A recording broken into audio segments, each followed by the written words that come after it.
विकासाला विरोध करतात, स्वतः बंगल्यावर बंगले बांधतात आणि झोपडपट्टीतल्या माणसाने काय अशा त्याच ठिकाणी तडफडत राहायचं?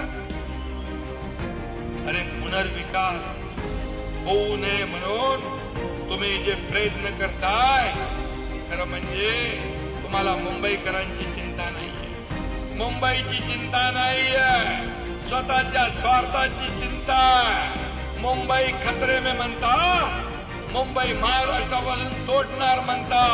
मी सांगतो, जोपर्यंत चंद्र सूर्य आहे तोपर्यंत मुंबई महाराष्ट्रापासून कोणी वेगळी करू शकत.